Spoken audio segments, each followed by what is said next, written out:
ప్రశ్న జోసెఫ్‌ని అరెస్ట్ చేసింది ఈ దఫా కరెక్ట్ రీజన్.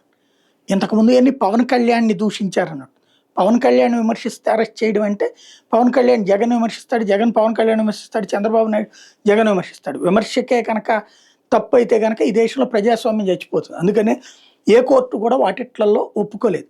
బట్ ఇప్పుడు పెట్టిన యూఏపీఏ కేసు ఏంటంటే తనే ఓపెన్‌గా రెడ్ మఫ్లర్ వేసుకుంటాడు. తను వేరే వాళ్ళతో ఇంటర్వ్యూ ఇచ్చినటువంటి సందర్భంలో నేను నక్సలైట్లను సమర్థిస్తాను. బడుగు బలహీన గిరిజన వర్గాల కోసం అటవీ ప్రాంతాల సంరక్షణ కోసం వాళ్ళు ప్రాణాలు అర్పించారు కాబట్టి వాళ్ళకి నేను మద్దతుగా ఈ పని చేస్తున్నాను. అట్లాగే తీవ్రవాదానికి కూడా ఒక వాదం ఉంది అన్నటువంటి వాదనలు చేసినటువంటి అంశం మీద గన్నవరం పోలీస్ స్టేషన్‌లో ఇచ్చిన కంప్లైంట్ నేపథ్యంలో యూఏపీఏ కేసు పెట్టారు. కానీ ఒక సెక్షన్ ఆఫ్ మీడియా కావాలని చెప్పి అంటే ఇక్కడ సాక్షినేమో యూఏపీఏ పెట్టడం తప్పని రాసుకొచ్చింది. సరే అది వాళ్ళ మూర్ఖత్వం వదిలేద్దాం.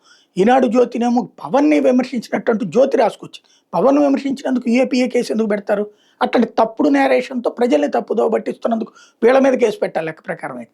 ఇది యూఏపీఏ కేసు పెట్టిన రీజన్ అది.